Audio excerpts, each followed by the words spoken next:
All right, we want to take you through this step by step because it's a huge scandal. Now, it started last month. Remember, President Trump, he sent out a tweet accusing the Obama administration of surveilling him during the election. Now, since then, we've been peeling away all the layers of the president's claim with the help of the investigative reporting from people like Sarah Carter and John Solomon.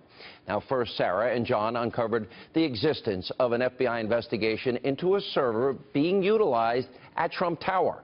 They also discovered that a FISA warrant that allowed federal officials to capture Trump team communications existed prior to the president taking office. Then they revealed that high-ranking officials with direct access to President Obama may have had access to unmasked federal surveillance of Trump transition team members. This is all very important, and they may have briefed the president about this information.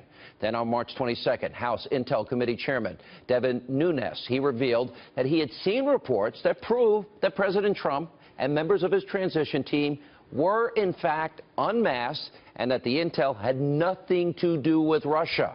Now, last week, we also uncovered video from March 2nd. Dr. EVELYN FARKAS, very prominent Obama administration official, served in the administration only till 2015, encouraging her former colleagues and people on the Hill get as much intelligence as they can about the Trump team before they leave office. Watch this. I was urging my former colleagues and frankly speaking, the people on the Hill, it was more actually aimed at telling the Hill people, get as much information as you can, get as much intelligence as you can before President Obama leaves the administration, because I had a fear that somehow that information would disappear with the senior people who left. So it would be hidden away in the bureaucracy, that the Trump folks, if they found out how we knew what we knew about the Trump staff dealing with Russians, that they would try to compromise those sources and methods, meaning we would no longer have access to that intelligence.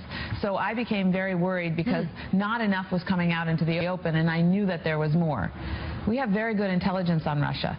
So then I had talked to some of my former colleagues, and I knew that they were trying to also help get information to the Hill. They knew how we knew what we knew. Wow, pretty interesting. Now, Dr. Farkas, she was admitting there what? Surveillance took place of the Trump transition team, that there was unmasking of names, that there was also talk about leaking the information, which of course would be a felony.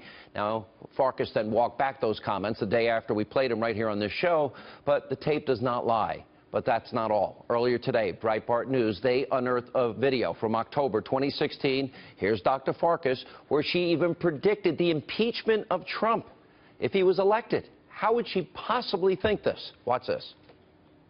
If Donald Trump were elected, I believe he'd be impeached pretty quickly, or somebody else would have to take over government. And I'm not even joking. Oh, what intelligence did she have to back that up?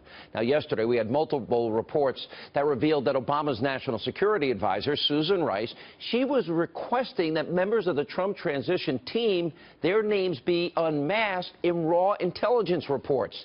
Now, today, during an interview, she denied those claims. Shocking. Watch this.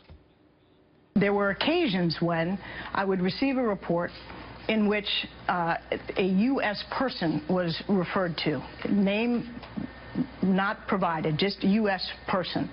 And sometimes in that context, in order to understand the importance of the report and assess its significance, it was necessary to find out or request the information as to who that U.S. official was. Within the context of the Trump campaign, the Trump transition, did you seek the names of people involved in, to unmask the names of people involved in the Trump transition, the Trump campaign, people surrounding the president-elect? Let me be clear. In order to spy on them, in order to expose them? Absolutely not for any political purposes, to spy, expose, anything. All right, so that's today. But wait a second. Just 2 weeks ago, Susan Rice was on PBS, and she said she, quote, knew nothing about any kind of unmasking. So what is it? Watch this. I began by asking about the allegations leveled today by House Intelligence Committee Chairman Devin Nunes that Trump transition officials, including the president, may have been swept up in surveillance of foreigners at the end of the Obama administration. I know nothing about this. I was surprised to see reports from Chairman Nunes on that count today. Today she knows everything, but 2 weeks ago, I don't know anything about this. That sounds like a lie to me. Now, shockingly, Andrea Mitchell, she didn't ask Susan Rice about that complete and total reversal. In other words, lie. But now that she is caught, of course, Susan Rice is changing her tune. Now, remember, Susan Rice has a history of this. She flat out lied to the faces of the American people about the issue of the Benghazi terror attack. Remember, she went on the 5 different Sunday shows. This was 2012, you may remember. What sparked the recent violence was the airing on the internet of a very hateful, very offensive video. It began spontaneously in Benghazi as a reaction to what had transpired some hours earlier in Cairo, where, of course, as you know, there was a violent protest outside of our embassy sparked by this hateful video. What happened in Benghazi was, in fact, initially a spontaneous reaction to what had just transpired hours before in Cairo. What happened this week in Cairo, in Benghazi, and many other parts of the region Tunisia, Khartoum, was a result, a direct result of a heinous and offensive video.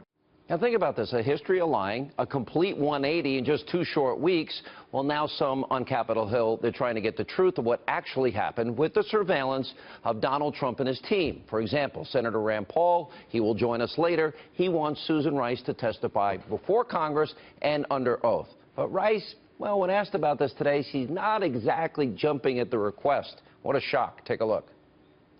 Rand Paul is suggesting that you be subpoenaed to testify.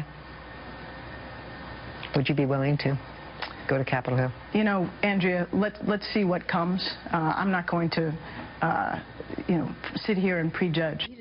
All right, she's clearly dodging, but more congressmen now on the Hill are calling for her to testify. By the way, it needs to be under oath.